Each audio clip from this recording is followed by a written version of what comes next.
This is the On Humans podcast, a show which makes new research about humanity more accessible to everyone and more meaningful to the big questions about who we are.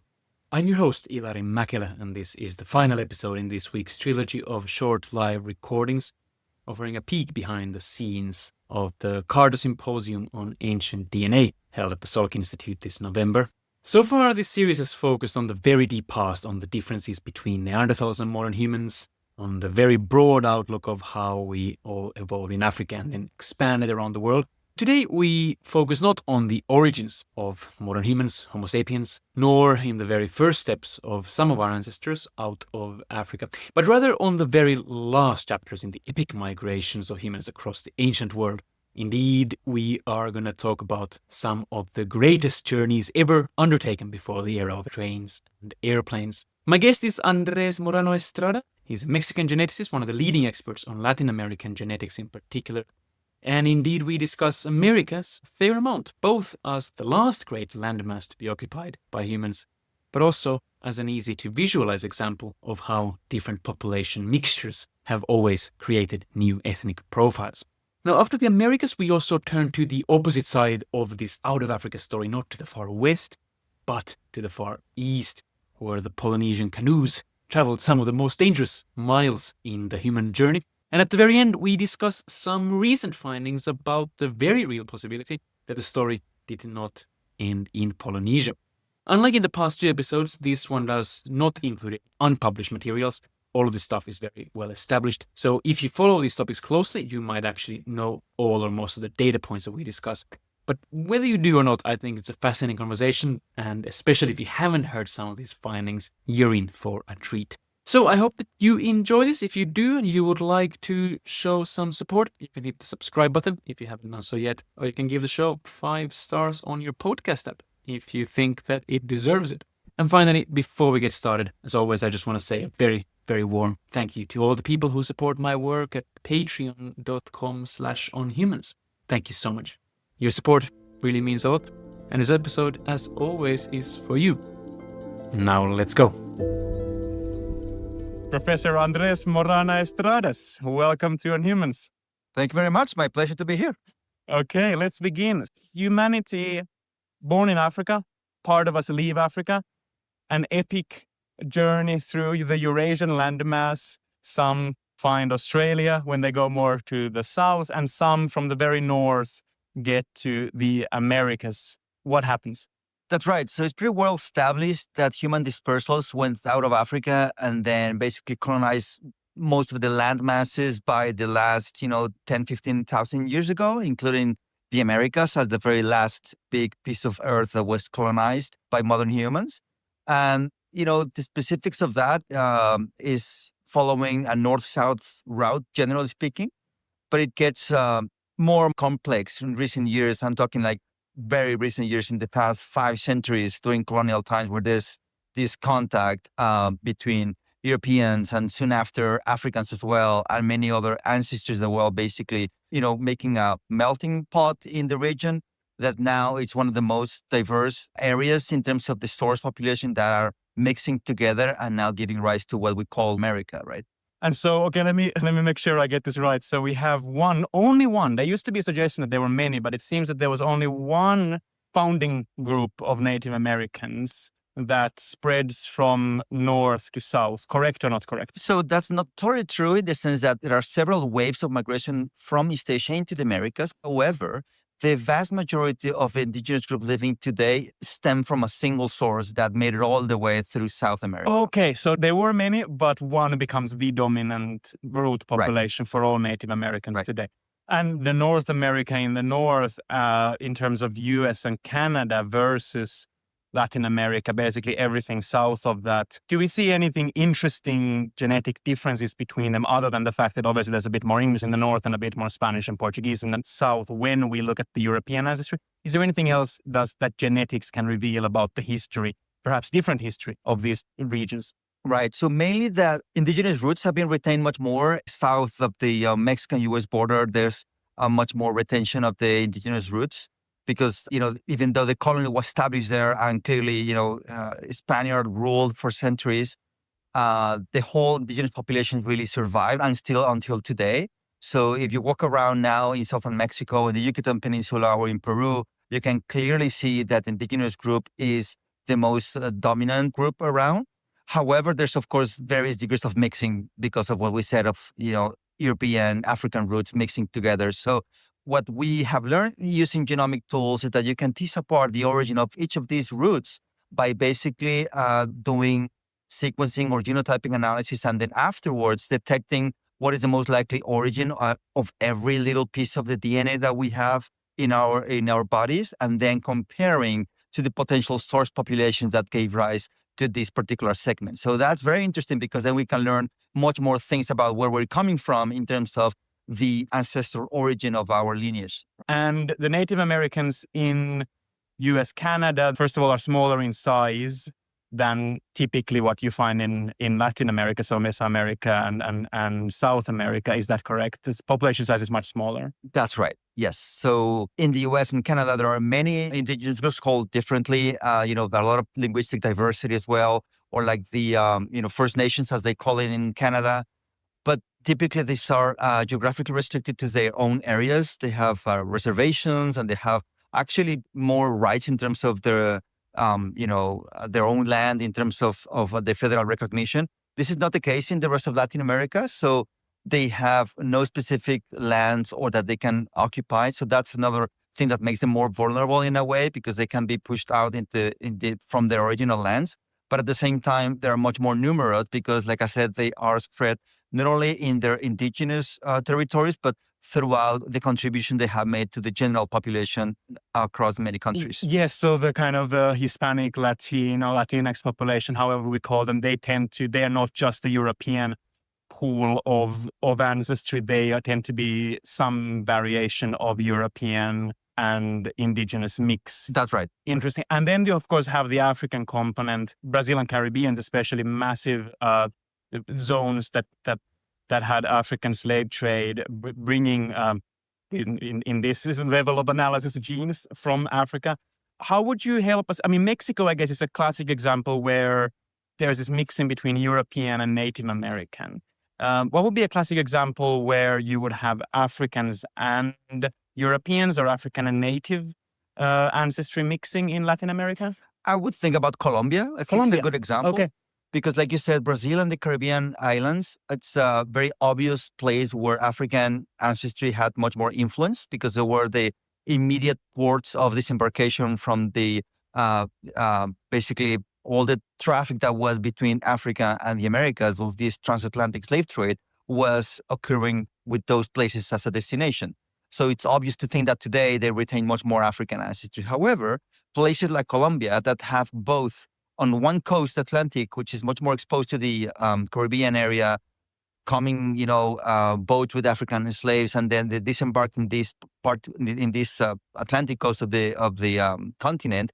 But at the same time, from the Pacific coast, they have a highly indigenous density in terms of the population that was, living there at the moment. So they both contributed to what today is Colombia in terms of this mixing of both roots. And on top of that, of course, the European ancestry that was also ruling during the colony. But I think Colombia is a good example where all three ancestries, you can find them in almost equal proportions, as opposed to, for example, Mexico, that has mostly indigenous and European and just a tiny fraction African ancestry, which is on average between 4 to 5%. Every Mexican, no matter where within the country, will have kind of the same amount. And last question about the Americas. In the very south, Chile, Argentina, southern Brazil, there you start having something that looks a bit more like North America, having much more just your European ancestry.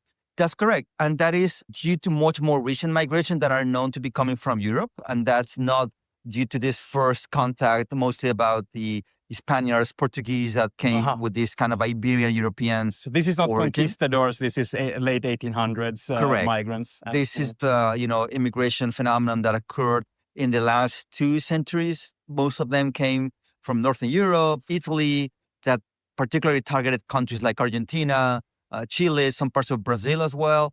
And that is something that we can also pick looking at the DNA, because once we take, for example, data from an individual, we can relatively easily compare that DNA to a whole set of source populations as a reference panel that we call it.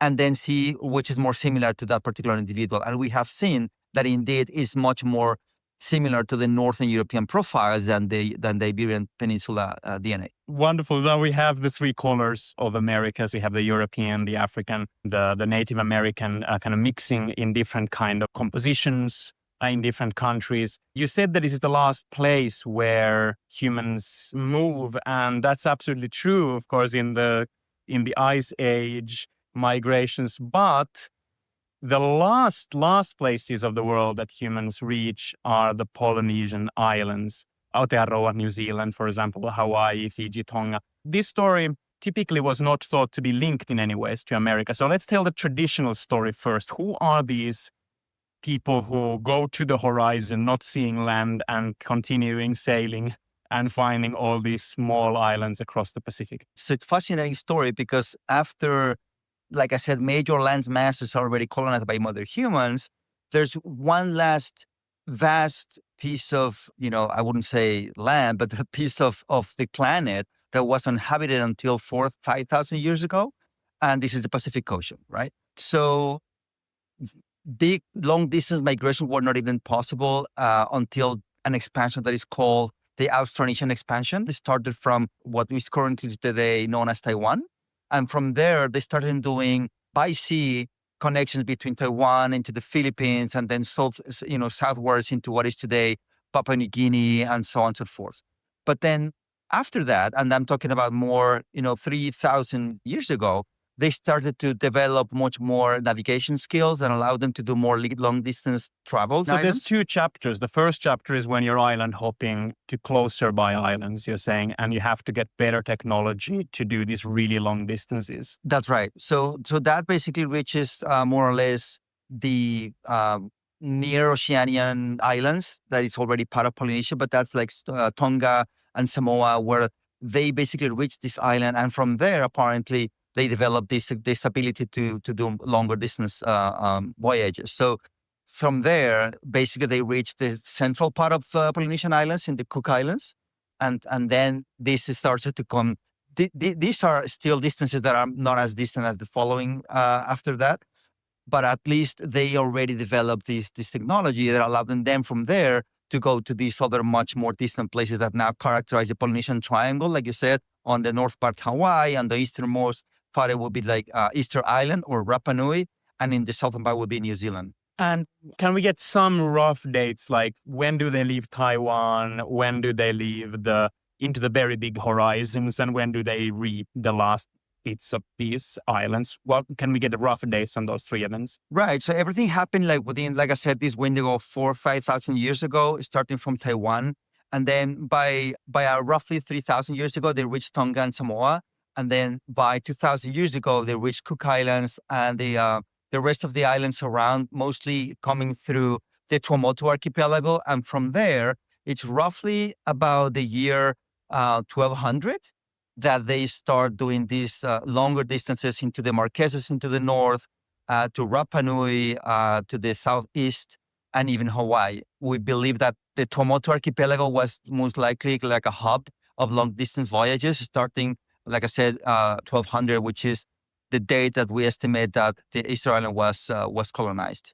Okay, so starting around some kind of, the first pyramids were probably up already in Egypt and ending in a kind of Middle Ages within that time frame that is already quite familiar from history books to most people during this. What's happening outside of most history books is this really incredible story. I mean, I lived there for a while in Auckland, and just seeing in museums these canoes and wondering, like, it's a cool looking boat, but the fact that you can go with these kind of boats weeks and weeks probably. Yeah, it's incredible. We're talking about, voyages of thousands of kilometers in distance. So definitely it was taking weeks or maybe even months to go to one island from the other, taking into account that they didn't even know what was out there. It was basically exploration voyages with the uncertainty of coming back home or not. So it is known that Polynesians actually had this skill to navigate against the current, in case they didn't find land in which to disembark, they could go back home, basically following the current. So one of the most fascinating questions that has been posed for many years is whether through these long distance navigation skills, they were able to reach not only these easternmost islands in the Pacific, but also the continent that was in front of them, which is the Americas. Which is America. So the two sides would kind of meet. Right. And well, for a long time, the answer was that there were a lot of funky people on the internet telling you that this probably happened. And it was kind of fringe suggestion is my impression. I don't know if, correct me if I'm wrong, but lo and behold, we don't have an answer to that, but we do have something hinting at the possibility. Why don't you tell the story? Right. I think the very first clues were coming even from other disciplines that is not even genetics. But for example, in the archaeological record, there's, evidence of plants that are native to the Americas, like this sweet potato that is present in the fossil record in the Polynesian islands way before the dates of European presence in the region, which dates, the Europeans' presence dates around the 1700s, 18th century. So so they had sweet potatoes that are dated in the archaeology to be before European contact. That's right. And sweet potato comes from the Americas. That's right. And one possible explanation is that, well, this could have been human mediated somehow, that someone brought that seed and the plants to be present in the Polynesian islands before Europeans' presence. So with that, I think that has motivated a lot of research around to answer that question, including ours. So what we did is to try to do a trans-Pacific study, taking, participants who wanted to be, know more about their own origins. And we started this specific in Easter Island because we had a collaboration with Chilean researchers that also were part of this, population diversity mapping that we were doing together. So an obvious question was, why don't we actually take both extremes of these, profiles that would be from on one side, Polynesian islanders, and then on the other side, people in Latin America that could have some evidence of these being mixing together some long time ago, right? So that's how we started this study with the complexity that, as I mentioned, in Latin America, there's this multiple mixing. If we take a DNA sample from an individual, we'll be already having 3 different components or even more. Then it would be more difficult to tease apart where or when each of these components kind of mix together with Polynesians, if that happened in any time, right? So like finding a needle in the haystack. That's right.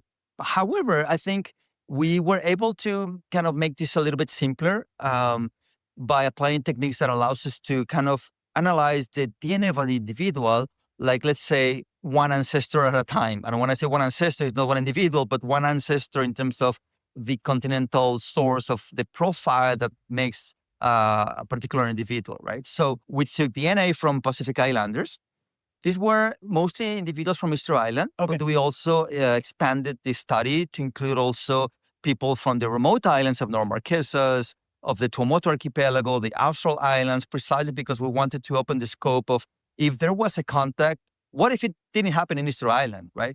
What if it happened somewhere else? And if you don't open the possibility, you will never find it unless you actually, open that net. So instead of studying the really messy, many-layered Latin American populations and seeing if there would be some Polynesian genetics there, you turn into the much smaller and genetically, I guess, homogeneous and easier to study Polynesian populations in Easter Islands and around that. That's right. And the reason for that is because it's relatively simpler or more likely to find a signal in an island model, precisely because they are isolated, and it's easier to get a signal that even if it was tiny and it happened like a long time ago, to get amplified over time because it's concentrating in the island, as opposed to in the land magic where you have millions of people that even if contact occurred hundreds of years ago, it's way harder to find in a much more diverse or diluted, let's say, gene pool. And so in a sense, we're looking at genetically the opposite of Latin America, which is this mess of many layers. In this case, we have a very, in some sense, well-segregated small populations. Well, I would say that in the Polynesian islanders, we also have many layers because there was European presence starting in the 18th century. Oh, of course, right? Of course, yes. But through these techniques that allows us to tease apart which part of the DNA comes from Europe, which part comes from Polynesia, we can actually kind of have or build like a map of coordinates of the DNA positions where each of the segments come from each of the ancestors. So to our surprise, when we did that mapping, we didn't find only European segments or Polynesian segments. We also found indigenous segments from America. At the same time, you could say, well, that's not that surprising because Easter Island currently is part of Chile, could be also, inhabited today by Chilean individuals that have indigenous, DNA coming from recent times. But the other interesting part of our analysis is that there are techniques that allow you to infer the age of a particular DNA segment, and that it's proportionally given by the length of the segment. So roughly speaking, if it's a longer DNA segment that you recently inherited from an ancestor, could be mother, father, grandfather, it will be longer in distance compared to a very short fragment that, in order to explain that is shorter in fragment size, is because you have been inherited from, much, much longer number of generations back in time. And how old were these segments? So we were able to find that the segments were introduced into Polynesian populations roughly 24, 25 generations ago, which translates into roughly 800 years ago. 800 years ago, way before Europeans were sailing those seas. That's right, like about 5 centuries before. Is there any chance the generations, if you breed really fast, could the generation time mislead us? And is there a chance that this could be within the European colonial era? I mean, I would say that our methods are calibrated to have like maybe plus minus 1 generation time in terms of, fluctuation, right? But pretty much it's also corroborated by completely orthogonal evidences. For example, there are another study that has been conducted independently and much more recently, not using modern DNA, which we call DNA taken from living individuals right now in these islands, but from ancient DNA of human remains living in the island, particularly in Easter Island, that also date back before European contact. And what they found, it's basically the same. Oh, wow. That's strong. They also found indigenous American segments in the DNA of these bones.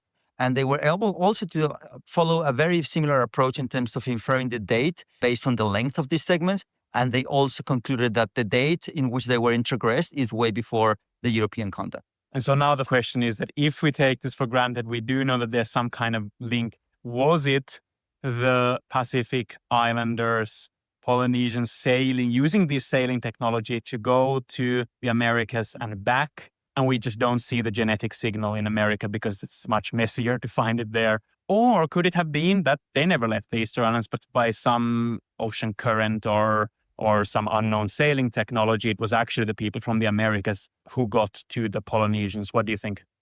That's right. We don't know. I think both possibilities are an option. And because you could explain perfectly and most likely that Polynesians who were the ones having these navigation skills made it all the way to the continent. So I could totally think, why not, right? And actually, they were used to navigate against the current. So also they could perfectly go back using the equatorial current to go back to the Polynesian islands. So the dynamic, we're not certain. I think we can also don't rule out precisely because of the currents that maybe some raft or some sort of embarkation from indigenous Americans maybe drifted away into the ocean, and then thanks to the current ended up in with the sweet Polynesian potatoes, islands. though. Well, that's precisely one of the possible questions about who or how that happened, if it happened in that way, right? So there are many open questions, but I think what is fascinating about science is that at least it's giving a solid link between two cultures that were previously thought to be completely isolated in the sense of not being connected. And now we have this notion that I think hopefully genetics is helping to dissolve. So thinking of humans being like a compartment, right? And then not touching the next compartment because they're under a certain label of, indigenous or you are Polynesian. Actually, Polynesians had some indigenous, right? Doesn't matter in which direction they got it, but by the time they got into Easter Island, they had already in their DNA some indigenous American. That makes them more diverse, richness that we all share across the human population that we are today that comes all the way from Africa. In a sense, the genetic tree branches touched each other in that connection. That's right. That's right. Andrés Moreno Estradas, thank you so much. My pleasure. Thank you. Okay, so that was it. Would have loved to continue the conversation and ask the standard final question, but unfortunately at that point, the call for dinner was very much underway, so we had to join the others. But hey, if you didn't listen to, definitely do also check out the past 2 short live episodes from San Diego. And well, I hope that you enjoyed this and will join me next time. Until then, take care.